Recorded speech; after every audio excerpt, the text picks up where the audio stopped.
لا إله إلا أنت فهو الواحد الفرد الصمد الذي لم يلد ولم يولد ولم يكن له كفوا أحد. أما بعد فأعوذ بالله من الشيطان الرجيم. بسم الله الرحمن الرحيم. الرحمن علم القرآن خلق الإنسان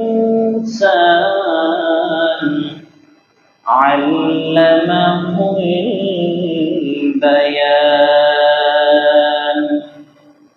وقال النبي صلى الله عليه وسلم: المسلم من سلم المسلمون من لسانه ويده، أو كما قال عليه الصلاة والسلام. تکبیر میں کلمے میں نمازوں میں اذان میں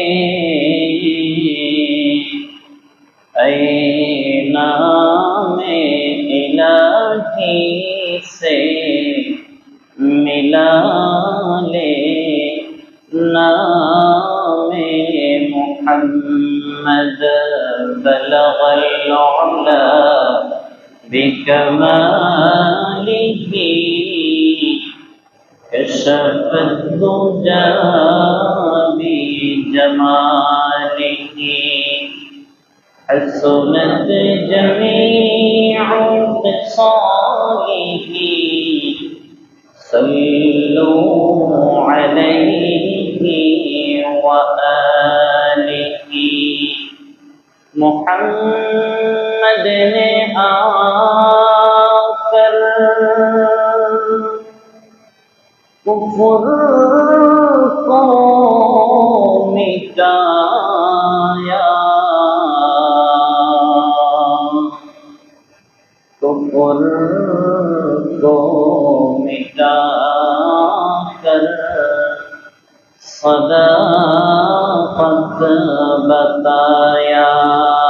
لا الہ الا اللہ، ارزر لا الہ الا اللہ، لا الہ الا اللہ، ذر لا الہ الا اللہ، لا الہ الا اللہ، لا الہ الا اللہ. দিন থাকিতে বন্ধু বেলা, কাজে লাগবে সন্ধ্যা বেলা। অন্ধকারই গহীন ঘরে, অন্ধকারই গহীন ঘরে থাকিতে হবে একেলা। লা ইলাহা ইল্লাল্লাহ, লা ইলাহা ইল্লাল্লাহ, লা ইলাহা ইল্লাল্লাহ. ও ভাই কত সুন্দর মদিনা, আমার মন যে তাহা মানে না। দয়ারো আল্লাহ দয়া করো, দয়ারো আল্লাহ দয়া করো, ওরাও মনের বাসনা। লা ইলাহা ইল্লাল্লাহ, লা ইলাহা ইল্লাল্লাহ, লা ইলাহা ইল্লাল্লাহ, মুহাম্মাদুর রাসূলুল্লাহ সাল্লাল্লাহু আলাইহি ওয়াসাল্লাম। মুআজ্জাজ মুহতারাম, সম্মানিত মুসল্লিয়ান ইকরাম, আল্লাহ পাক রব্বুল আলামিন আমাদেরকে পবিত্র জুমআর নামাজ আদায় করবার জন্য জামে মসজিদে আসার জন্য তৌফিক দিয়েছেন। আমরা সকলেই অন্তরের অন্তরস্থল থেকে উচ্চ কণ্ঠে পড়ি আলহামদুলিল্লাহ। আর একবার পড়ি আলহামদুলিল্লাহ। আমার থেকে মনে হয় আপনাদের আওয়াজ কম না? আমার থেকে যদি কম হয়ে যায় তাহলে তো আপনারা ঠকে গেলেন গা। হ্যাঁ, বর্তমান জিতার সময়, সবাই সবার থেকে আমরা প্রতিযোগিতামূলকভাবে জিততে চাই। এই জন্য আমাদের আওয়াজও একটা প্রতিযোগিতা। আমার কণ্ঠের আওয়াজ যত দূর যাবে, যদি এই আওয়াজটি আল্লাহর জন্য হয়, আল্লাহর ভালোবাসায় হয়, যত দূর পর্যন্ত এই আওয়াজ বিস্তার লাভ করবে, অতদূর পর্যন্ত প্রত্যেকটা গাছপালা, প্রত্যেকটা ইঞ্চি ইঞ্চি জমিন আল্লাহ তাআলার কাছে সাক্ষ্য দিবে, মালিক এই ব্যক্তি অমুক সময় তোমার নাম উচ্চ কণ্ঠে জপছে, তুমি তারে মাফ করে দাও। সুবহানাল্লাহ। এই জন্য শুধুমাত্র মিটিং এ গিয়ে আমরা প্যানেল কে আসেনি রে আছে এইগুলোতে শুধু জোর করলে হবে না। আল্লাহর নাম যেখানে আসবে সেইখানেও উচ্চ কণ্ঠে পড়ব আল্লাহু আকবার। এই জন্য মুসলমানদের স্লোগান তো এই একটাই। হযরতে ওমর রাদিয়াল্লাহু তাআলা আনহু এই ওয়াজ ঘুরে যায়। হ্যাঁ, ওমর রাদিয়াল্লাহু তাআলা আনহু যখন ইসলাম গ্রহণ করে তখন তিনি তো খোলা তরবারি নিয়ে আসছিলেন। হ্যাঁ, শুধু এতটুকু মেসেজ আপনাদেরকে শোনাবো যে নারায়ে তাকবীর আল্লাহু আকবার বলে, আর দেখবেন নারায়ে তাকবীর আল্লাহু আকবার দিলে কিন্তু আলাদা একটা জোশ চলে আসে শরীরের ভিতরে। কোত্থেকে আসলো এইটা আসছে ওমর রাদিয়াল্লাহু তাআলা আনহু উনি খোলা তরবারি নিয়ে চলছে। কিরে ওমর, কই যাও? তো মুহাম্মাদের একটা ফয়সালা করে দিব, নাউজুবিল্লাহ। তো বলি, কি ফয়সালা করবা তুমি? সাধারণ একজন সাহাবী, হ্যাঁ, হযরত ওমর রাদিয়াল্লাহু তাআলা আনহু তৎকালীন সময়ে মোটামুটি ভাবে 2-4-20-25 জন ওনার সামনে কিচ্ছু না, ওনার সামনে কিচ্ছু না। ওনার হাতে তরবারি থাকলে সবকিছু চূর্ণ বিচূর্ণ হয়ে যাবে, এমন শক্তি আল্লাহ তাআলা ওনাকে দিয়েছিলেন। এবং আগ্নেয় অস্ত্র ওই সময়ের ছিল তরবারি। ওই সময় তো বন্দুক টন্দুক ছিল না, টাস করে মেরে দিবে, ফুটে যাবে। হ্যাঁ, তো ওই সময় ছিল অস্ত্র। এবং উনি এত মারাত্মক ভাবে ঘোড়া চালাইতে পারতেন যে ওনার সামনে ঘোড়া যদি চলতে পারে, ঘোড়া যদি দৌড়াইতে পারে, উনি পিঠ থেকে পড়বে না, উনি পিঠ থেকে পড়বে না। ঘোড়ার সাথে সাথে উনিও ওইভাবে করেই দৌড়াইতে থাকবে। আল্লাহ তাআলার এই বান্দা তখনও ইসলাম গ্রহণ করেন নাই, দৌড়াচ্ছে যে কি ব্যাপার, কই যাও? মুহাম্মদকে একটা ফয়সালা করব। মুহাম্মদের আবার কি অপরাধ? ওই যে এক আল্লাহর দাওয়াত দেয়, কি করে? এক আল্লাহর দাওয়াত দেয়। কি করে সে? অপরাধ কি? এক আল্লাহর দাওয়াত দেয়, এক আল্লাহর কথা বলে 360টা দেব দেবীকে সে কি করে না, মানে না। এই জন্য তার ফয়সালা। বলে কি ফয়সালা বলো শুনি, কি ফয়সালা করবা? তার ঘাড় থেকে গর্দান আলাদা করে দেব, ঘাড় থেকে গর্দান আলাদা করে দেব। উনি একটু, আমরা যেমন হঠাৎ করে কেউ যদি একটু ভালো হয়, একটু টিটকিরিমূলক হাসি না, তুমি নি, এরকম করি না আমরা? তুমি, ওরে বাবা রে বাবা। তো ওই সাহাবী সেও ওমর রাদিয়াল্লাহু তাআলা আনহুকে লজ্জা দেবার জন্য বলল, ওরে বাবা, অত দূর দৌড়াইতেছো, ঘরের খবর নেও মিয়া, ঘরের খবর তোমার কাছে নাই, তুমি যাইতেছো মুহাম্মাদের ফয়সালা করতে। আমার ঘরে কি কি খবর? তোমার বোন, তোমার দুলা ভাই, তোমার ভগ্নিপতি, ওই দুটোই তো মুসলমান হয়ে গেছে, গা ইসলাম কবুল করছে, ওনাদের বিচার আগে করো, পরে মুহাম্মাদের কাছে যাও। ঘর সামলাইতে পারো না মিয়া, তুমি মুহাম্মাদের কাছে যাও। এই কথা বলার সঙ্গে সঙ্গে ওমর তো গরম, চলে গেছে বোনের বাড়ি, বোনকে আঘাত করছে, বোন জামাইকে আঘাত করছে। তখন হযরতে ওমর রাদিয়াল্লাহু তাআলা আনহুর বোন এবং ভগ্নিপতিকে একজন শিক্ষক কোরআনে কারীমের তালিম দিচ্ছিলেন। সূরা তাহা শুনছেন না? বেশিরভাগই আমার কাছে খুব মজা লাগে পড়তে। হ্যাঁ, ওই দিক দিয়ে পড়লে প্রায় 1.5 পৃষ্ঠা পড়ে ফেলাই, বোঝা যায় না যে কখন কতটুকু হইল। হ্যাঁ, তো মজা করে পড়াইতেছে, ওমর রাদিয়াল্লাহু তাআলা আনহু কান পাইতে শুনতেছে, কিরে এমন কবিতা তো বাপের জন্মে কোনোদিনও শুনি নাই, মজা করে শুনতেছে।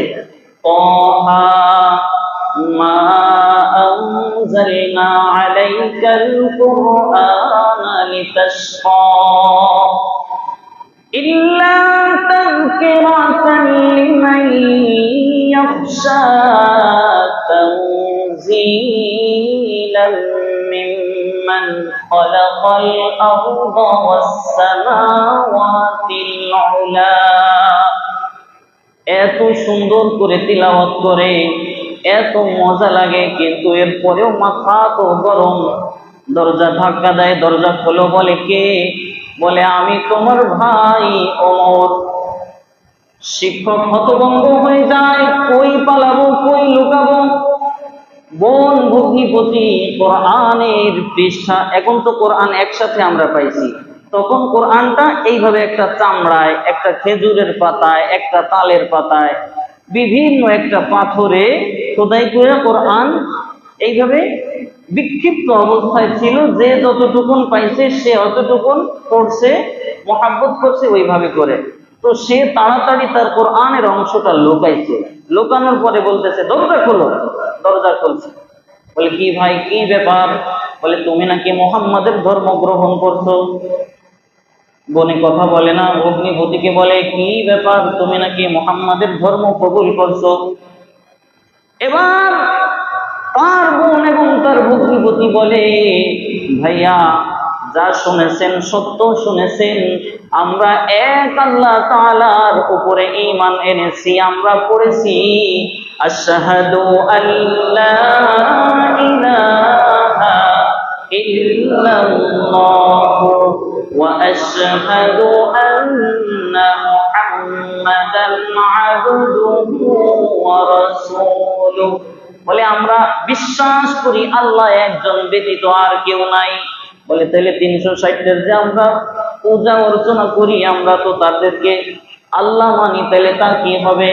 বলে আমরা স্বামী এবং স্ত্রী এই 360টা দেব দেবীকে বর্জন করে এক আল্লাহকে গ্রহণ করেছি।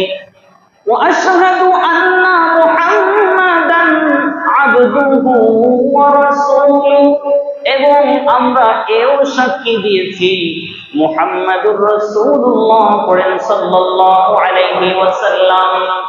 বলে মুহাম্মদ সাল্লাল্লাহু আলাইহি ওয়াসাল্লাম আল্লাহ তাআলার প্রেরিত রাসূল এবং আল্লাহ তাআলার একজন বান্দা, এই বিশ্বাস করেছি। ওমর রাদিয়াল্লাহু তাআলা আনহু বলে, ওই ইসলামকে তোমরা বর্জন করবে নাকি আমি তোমাদেরকে তরবারি দিয়ে আঘাত করব? বোন চোখের পানি ছাড়ে, বোনের জামাই ওমরের ভগ্নিপতিও চোখ দিয়ে পানি ছাড়ে আর বলে, ও ভাই যদি জীবনের পরেও শেষ করে দাও, যে জবানে একবার আশহাদু আল্লা ইলাহা ইল্লাল্লাহ স্বীকারোক্তি দিয়েছে, এই জবান দিয়ে দ্বিতীয়বার আর কোনোদিনও কুফরি বাক্য আসবে না। সুবহানাল্লাহ। এরপরে মারধর শুরু করে, প্রচন্ড বেগে আঘাত করে দুইজনকে, তারপরেও কালিমা ছাড়ে না। বলে জীবন চলে যাবে, ভাইরে জীবন দিব, তবুও ইসলামের কালিমা আমাদের দ্বারা ছাড়া সম্ভব নয়। এই কথা বলে পিটাইছে, মারছে। এবার দেখে শুনেই না, কোনোভাবেই কি করে না, শোনে না। এবার ওমরের মনের ভিতরে একটু দাগ কাটলো, কি রে শোনে না কেন? এরপরে বলে, আমি তো ঘরের দরজার ওপাশে যখন ছিলাম, তোমরা যেন কি কবিতা পড়তেছিলা, বন্ধে ওই কবিতা আমাকে একটু শোনাবানি। বলে, ভাই তুমি তো অপবিত্র, তোমার গোসল নাই, অজু নাই, এই অবস্থায় তোমাকে আমরা এই কালাম শোনাইতে পারবো না। বলে, ওইটা কি কালাম? বলে, এটা হলো এক আল্লাহ পাক রব্বুল আলামিন আমাদেরকে সৃষ্টি করছেন, আমাদের জীবন বিধান ওইটা হলো আল কোরআন, কোন কবিতা নয়। এবার ওমরে ফারুক রাদিয়াল্লাহু তাআলা আনহু বলে, বন্ধে আমাকেও একটু শোনাও। বলে, ভাই শোনাইতে পারি, শর্ত আছে। ওই আগে তো মনে লোভ লাগে রয়েছে যে এরকম কবিতা আমার জন্মের পরে কোনোদিনও শুনি নাই, শুনতেই হবে। এই আগ্রহ নিয়ে যখন বলে, তাহলে কি করব বলো, শর্ত টর্ত মানবো। যাও, গোসল করো, উযু করো, সুন্দর করে পবিত্রতা হাসিল করে আসো, এরপরে আমি তোমাকে এটা শোনাই। হযরতে ওমর ফারুক রাদিয়াল্লাহু তাআলা করে এত ভালো লাগছে, এত ভালো লাগছে, সঙ্গে সঙ্গে গিয়ে পবিত্র হয়, পবিত্র হয়ে আসে। আসার পরে বলে, এবার শোনাও। তখন তিলাওয়াত শুরু করে, তাহা মা আনজালনা আলাইকাল কুরআনা লিতাশকা ইল্লা তাযকিরাতান লিমান ইয়াখশা তানযীলাম মিম্মান খালাকাল আরদা ওয়াস সামাওয়াতিল উলা। আমরা তিলাওয়াত করলেও তো ভালো লাগে না? একটু একটু ভালো লাগলেও লাগে। কোরআন, হ্যাঁ, কোরআন গান দেখবেন, একবার শুনবেন, দুইবার শুনবেন, পাঁচবার শুনবেন, এরপরে ওই গানটা আর মজা লাগে না। ওই গান আর কি লাগে না, মজা লাগে না।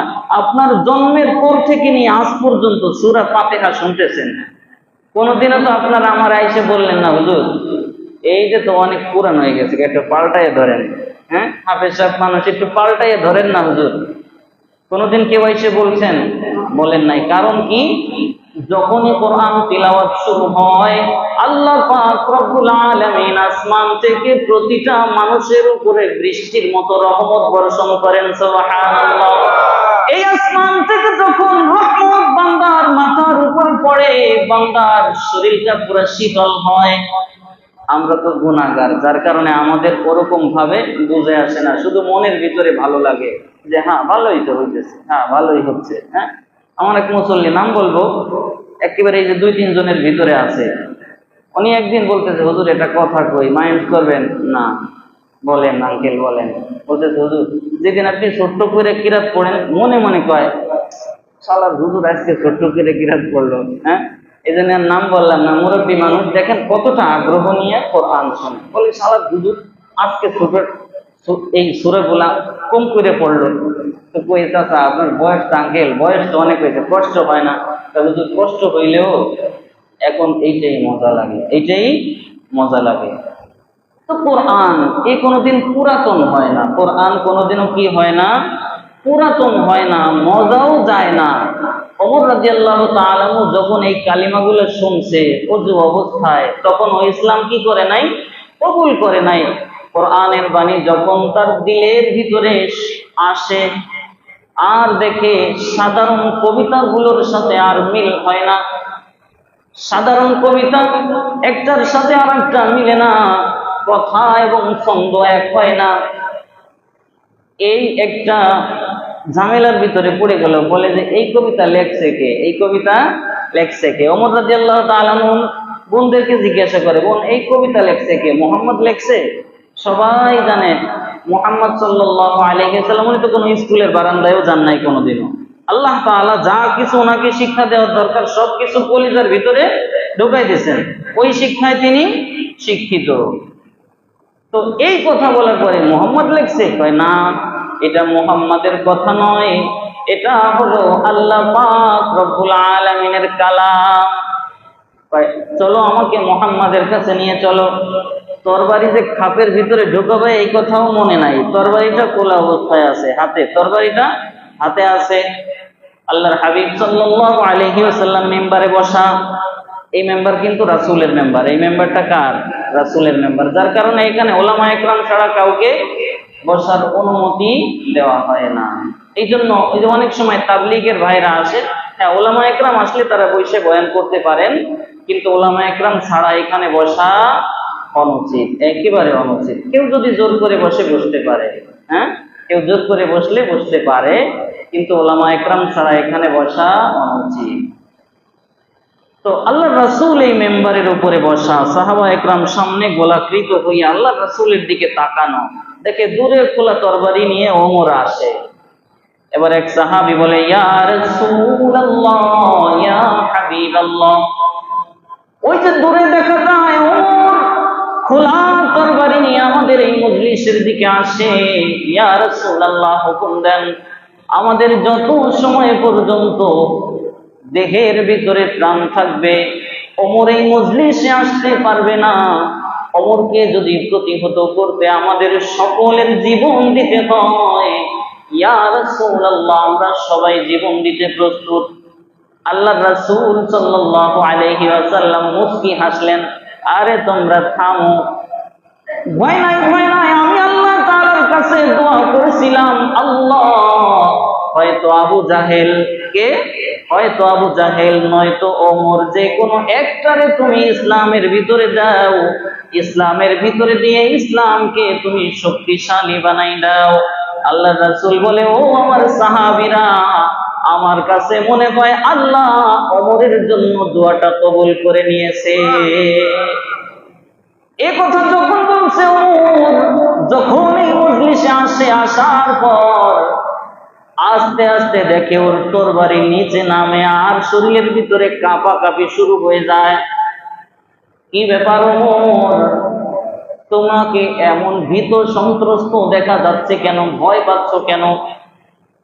বলে, কি ব্যাপার ওমর, কি মনে করে আসছো? তখন তার চোখ দিয়ে পানি বের হবে। দেখবেন মানুষের যখন ভয় আসে ভিতরে এবং শক্তিও কিন্তু কমতে থাকে না, ভয় আসলে হাত পা কাঁপে, শক্তি কমতে থাকে।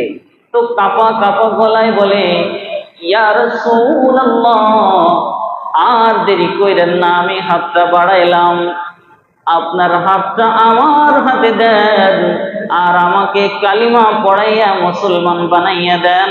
সাথে সাথে ওমরে পড়ে, আশহাদু আল্লা ইলাহা ইল্লাল্লাহ ওয়া আশহাদু আন্না মুহাম্মাদান আবদুহু ওয়া রাসূলুহু। এই যে ওমর যখন ইসলাম কবুল করলো, এক সাহাবী এমন খুশি হয়েছে, খুশির চোটে সে কয় নারায়ে তাকবীর। আর সবাই যখন আল্লাহু আকবার বলছে, এমন আওয়াজ হয়েছে গোটা মক্কাটা, পুরা সব জায়গায় মনে হইতেছে কাইপে গেল কিনা, মনে হইতেছে পাহাড় পর্বতের সব জায়গায়। দেখবেন যখন রাস্তা দিয়ে মিছিল যায়, বিল্ডিং টিল্ডিং, মনে হয় না যে কাঁপে? হ্যাঁ, বিশ্বাস না হয় আপনারা একবার বলে দেখেন তো, নারায়ে তাকবীর। সাংঘাতিক শব্দ হয় না? হ্যাঁ, এই যে হচ্ছে ইসলামের আওয়াজ। এই আওয়াজ আপনাকে কম হয়ে গেছিল দেখে ওই যে আজকে একটা 6 বেজে গেছে। হ্যাঁ, এই আওয়াজ শুনাইতে শুনাইতে একটা 6 বেজে গেছে। গত সপ্তাহে আমরা পড়ছিলাম কোন সূরা? আমার সাথে পড়েন তো, বিসমিল্লাহির রহমানির রহিম। আর-রহমান আল্লামাল কুরআন খালাকাল ইনসান আল্লামাহুল বায়ান। আল্লাহ পাক রব্বুল আলামিন বলে, আর-রহমান, এ বান্দা আমি আল্লাহ তাআলা রহমান, আল্লামাল কুরআন, আমি কোরআন শিক্ষা দিয়েছি। কেন? কোরআন কেন শিক্ষা দিলেন? সূরা ইউসুফ, ইয ক্বালা ইউসুফু লিআবিহি ইয়া আবাতি ইন্নী রাআইতু আহাদা আশারা কাওকাবা। সূরা ইউসুফের আয়াত, আমি আলিফ লাম রা তিলকা আয়াতুল কুরআনিল মুবিন ইন্না আনজালনাহু, আমি কোরআনকে অবতীর্ণ করেছি। কেন? ইন্না আনজালনাহু কুরআনান আরাবিয়্যা, কোরআনকে আমি আল্লাহ পাক রব্বুল আলামিন আরবি ভাষায় অবতীর্ণ করেছি। লাআল্লাকুম তাকিলুন, যাতে করে তোমরা বুঝতে পারো। গোটা পৃথিবীতে যত ভাষা আছে আরবি ভাষাটা সব থেকে সংক্ষিপ্ত। আরবি ভাষা সব থেকে সংক্ষিপ্ত। একটু কথার ভিতরে অনেক অর্থ আসে, একটু কথায় অনেক অর্থ আসে। এই যে আল্লাহুল কোরআন, আমি তোমাদেরকে কোরআন শিক্ষা দিয়েছি। কোরআন শিখলে কি হয়? গোটা জিন্দেগিটা কোরআন দিয়ে চালানো যায়। কোরআন শিখলে কি হয়? গোটা জিন্দেগি কোরআন দিয়ে পরিচালনা করা যায়। আর এইটাই হলো মুসলমানদের সব থেকে বড় করণীয়। আল্লাহ রাসূল বলছেন, তারাক্তু ফীকুম আমরাইন লান তাযিল্লু মা তামাসসাকতুম বিহিমা কিতাবাল্লাহ ওয়া সুন্নাত রাসূলি। এই শোনো, আমি তোমাদের জন্য দুইটা বিষয় রেখে যাচ্ছি, একটা হলো কোরআন, একটা হলো আমার সুন্নাত। এই দুইটা বিষয় যদি তোমরা আঁকড়ে ধরো তাহলে কোনোদিনও তোমরা পথভ্রষ্ট হবে না। কোনোদিনও কি হবে না? পথভ্রষ্ট হবে না। এই জন্য কোরআন এবং হাদিসকে সামনে রাখবো, এরপরে অন্যদের কথা, এরপরে আমার জীবনের সব কাজকর্ম, এরপরে আমার অফিস আদালত সব কিছু। যখন আজান হবে, নামাজের সময় হবে, যদি আপনি কোরআনকে এবং হাদিসকে ফলো করেন, যদি আজান হয়ে যায়, নামাজের ওয়াক্ত হয়ে যায়, আপনার আর দ্বিতীয় কোনো কাজ থাকতে পারে না। আর দ্বিতীয় কোনো কাজ থাকতে পারে? হ্যাঁ, কোরআনকে এবং হাদিসকে যদি মানেন তাহলে নামাজের ওয়াক্ত আসা মাত্র আগে হলো বান্দার দায়িত্ব কি? নামাজ আদায় করা, পরিবারের সবাইকে নামাজ পড়লো কিনা খোঁজ খবর নেওয়া। এইটা হলো কোরআনের শিক্ষা। আর রহমান, তিনি রহমান। রহমান মানে কি? রহমান মানে এমন দয়ালু যা আমরা আল্লাহর কাছে চাই না তাও তিনি দেয়, তাকে বলে রহমান। যেমন আপনি কি আসার সময় বলে আসছেন যে আল্লাহ মসজিদে আমি যাইতেছি, আমার একটু সুস্থ রাখো, বলে আসছেন? দু একজন বললে বলতে পারেন, সবাই কি বলছেন যে আল্লাহ আমার কিন্তু সুস্থ রাখো, আমি জানি ঘরে আসতে পারি। দিব্যি হাঁটছি, চলছি, আসা যাওয়ার ভিতরে আমাকে আল্লাহ পাক রব্বুল আলামিনের অসংখ্য অগণিত ফেরেশতারা আমার পিছনে, আমার সামনে, আমার উপরে, আমার নিচে চলতেছে, আমাকে সংরক্ষণ করতেছে। একটা রগ ঠিক মতো সচল আছে কিনা ফেরেশতারা দেখভাল করতেছে।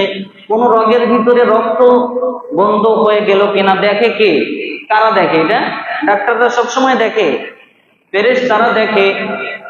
যেমন রাত্রি বেলায় ঘুমায় যান না, ঘুমের মাতালে এক কাপ থেকে ওই কাপ হন, আপনার বলে না দোস্ত, আপনার বলে না, ফেরেশতারা আপনার উল্টায় পাল্টায় দেয়।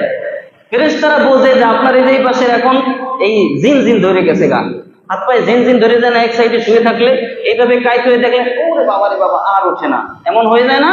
তাহলে এই সময় ঘুরায় কে? আপনি ঘুরান না, আপনার বাপেরও ক্ষমতা না, এই পাশে তো জিন জিন ধরে গেছে, ধাক্কা দিয়ে উঠবেন কিভাবে? হ্যাঁ, আপনাকে দিয়ে আল্লাহ তাআলা ধাক্কা দেওয়ায় ফেরেশতারা ধরে উঠে যায়। আমরা তো মনে করি মারে মা উঠে গেছে গা, না দোস্ত না, এটা সম্ভব না। আল্লাহ পাক রব্বুল আলামিন গোটা 24টা ঘন্টা আমার পিছনে, আপনার পিছনে ফেরেশতা লাগাই রাখছেন যে আমার বান্দারে কিন্তু তুই সংরক্ষণ করবি, অসুস্থ হয়ে না পড়ে, ও আমার কাজে বের হচ্ছে। কিন্তু এখন আল্লাহ তাআলার কাজে ছাড়াও কি ফেরেশতারা দেখাশোনা করে না? আমাদেরকে দেখাশোনা করে। তো আল্লাহ তাআলার সাথে সাথে ধরে না। আল্লাহ পাক রব্বুল আলামিন এমন একজন রহমান যিনি খপ করে ধরে ফেলে না, অপরাধ করলে সুযোগ দেয়, বলে বান্দারে তুই ফিরে আয়। অনেক আগে একদিন বলছিলাম না, ডান কাঁধে যিনি থাকে উনি হলো আমির সাহেব, আর বাম কাঁধে যিনি থাকে উনি হলো অনুসরণকারী মামুর। তো মামুর হলো ভারী একটা বিপদে থাকে, কয় উস্তাদ গুনাহ কি লিখবো, কয় রাখ, লেখিস না, যদি ভালো হয় বেটা থাম। কয় জুম্মার নামাজের তো সময় গেছে গা, আজান হইছে তো সেই 20-এ, মুসল্লিরা তো এরপরেও কাজ কাম করছে, গুনাহ লেখি, কয় রাখ, ও তো দোকান বন্ধ করতেছে, একটু থাম, ও যাবে যাবে, ওর নিয়ত আছে। এই ডান পাশে যিনি থাকে ও খালি কি করে, বাধা দেয়। আল্লাহ পাক রব্বুল আলামিন এত সিকিউরিটির ভিতর দিয়ে আমাকে আপনাকে দেখাশোনা করে, আমি আর আপনি তো আল্লাহ তাআলাকে থ্যাংক ইউ, ধন্যবাদ, টাকা পয়সা মাল পানি কোনো কিছু দেই না, এরপরেও যিনি সবকিছু দেন তাকে বলে রহমান। ব্যাপারটা বুঝছেন না? রহমান কাকে বলে? আর রহমান তিনি রহমান, এই সব কিছু না চাইতেও যিনি দেন তার নাম হলো রহমান। তাহলে আমাগো নাম যাদের আব্দুর রহমান, ভাই 5টা টাকা দেন, অনেক সময় কয় না আরে পকেটে টাকা নাই, ভাগো মাফ করে দেন, তাহলে কেমন রহমান?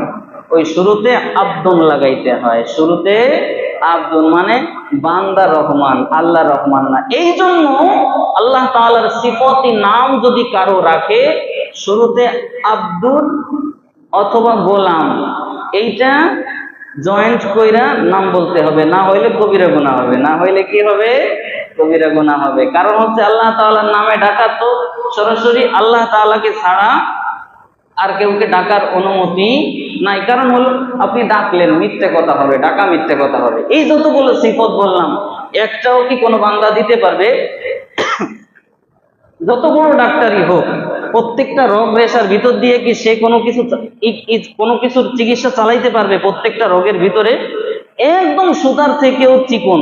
যেমন দেখেন মোবাইলের, এক একটা মোবাইলে এক এক রকমের এই মেমোরি থাকে, এই মোবাইলে একটা, এই মোবাইলে একটা, এক এক প্রকারের না মেমোরি, যে এত জিবি র্যাম, এত জিবি রোম, এরকম না?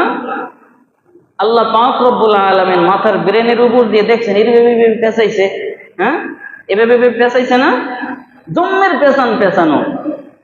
আল্লাহ পাক রব্বুল আলামিন একটা মানুষের মেধার ভিতরে এতটা মেমোরি দিয়েছেন, গোটা পৃথিবীর যা কিছু আছে সব কিছু যদি কোনো মানুষ আয়ত্ত করতে চায়, একটা মানুষ আয়ত্ত করতে সক্ষম। একটা মানুষ কি করতে, আয়ত্ত করতে সক্ষম। তাহলে বলেন তো কি সাংঘাতিক মেমোরি আমাকে আর আপনাকে আল্লাহ পাক রব্বুল আলামিন দিয়ে রাখছেন। এই মেমোরির শেষ আছে? আপনিও কোনোদিন বানাইতে পারবেন না, আমিও কোনোদিন বানাইতে পারবো না। তাহলে এত ক্ষমতার মালিক যিনি, তিনি রহমান হইতে পারেন, সাধারণ কোনো মানুষ রহমান হইতে পারে না। যদি কেউ শুধু এ রহমান ভাই এদিকে আসেন, ডাহা মিথ্যে কথা হবে, এবং একটা এই নামে শুধু আব্দুল শব্দটা যোগ না করার জন্য তার আমলনামায় একটা গুনাহ লেখা হবে। এজন্য মনে থাকবেন আজকের এই মাসালাটা, আল্লাহ তাআলার সিফতি নাম রাখলে গোলাম অথবা আব্দু, এই শব্দটা কি করে নিতে হবে, যোগ করে নিতে হবে। খলাকাল ইনসান, আল্লাহ পাক রব্বুল আলামিন মানুষকে সৃষ্টি করছেন। যদি আমার আর আপনার ক্ষমতা থাকতো মানুষ সৃষ্টি করার, যাদের সন্তান হয় না তারা কিন্তু পয়দা করে নিত একা একা, নাকি পয়দা করে নিত না? কিন্তু এটা আমাদের কারো হাতে না। 25 নম্বর পারায় আল্লাহ পাক রব্বুল আলামিন ঘোষণা করে, আমি চাইলে কাউকে ছেলে সন্তান দিব, আমি চাইলে মেয়ে দিব, আমি চাইলে ছেলে মেয়ে একটাও না হিজলা দিব, অথবা নিঃসন্তান রাখবো। এই ক্ষমতা কার? আল্লাহ তাআলার। আল্লাহ তাআলা ব্যতীত এই ক্ষমতা আর কারো নাই। যদি আমার আর আপনার এই ক্ষমতা থাকতো, তাহলে আমি আর আপনি, আপনার আর আমার ইচ্ছা মতো সব কিছু বানাই নিতাম। এই জন্য আল্লাহ পাক রব্বুল আলামিন বলে, এ শোনো, খলাকাল ইনসান, আমি আল্লাহ পাক রব্বুল আলামিন মানুষ সৃষ্টি করছি, তোমাদের মানুষ সৃষ্টি করবার ক্ষমতা নাই। খলাকাল ইনসানা আল্লামাহুল বায়ান, মানুষ তো সৃষ্টি করলো যদি বোবা হয়, খালি গুতাগুতি লাগবে না? বোবা হইলে, বোবা যেটা এখান থেকে যদি ওই মোড়ে যাইতে চায়, ভক্তত্তরে যাইতে চায়, ও তো বলতে পারতেছে না। যদি চিনা হয় এভাবে দেখাবে যে বগের মাথা চল, কিন্তু সবকটা যদি বোবা হয় তাহলে কারে কি বলবে, খালি কিলে কিলি লাগবে। এই জন্য আল্লাহ পাক রব্বুল আলামিন বলেন আল্লামাহুল বায়ান, আমি আল্লাহ পাক রব্বুল আলামিন এই মানুষকে তার ভাব প্রকাশ করতে শিখাইছি। একটা বাংলাদেশের একজন গবেষক বের করছেন, প্রত্যেক 6 কিলোমিটার পর পর ভাষার পরিবর্তন হয়। 6 কিলোমিটার পর পর ভাষা দেখবেন, এখানে আমাদের এক প্রকারের ভাষা, এখান থেকে 6 কিলো দূরে যাবেন, দেখবেন তাদের ভাষার টান মতগুন্না আর এক প্রকারের। যেমন আমরা বলি আমগো, আরেকজন বলবে আমাদের, হ্যাঁ, আরেকজন বলবে সে, আরেকজন বলবে হে, আরেকজন বলবে হেটি। তো এই যে ভাষার পরিবর্তন, একটু পর পর আল্লাহ পাক রব্বুল আলামিন এই ভাষার পরিবর্তনও দিয়ে রাখছেন। এই যে বলেন আল্লামাহুল বায়ান, আমি আল্লাহ পাক রব্বুল আলামিন মানুষকে কথা বলে বলে মনের ভাব প্রকাশ করতে শিখিয়েছি।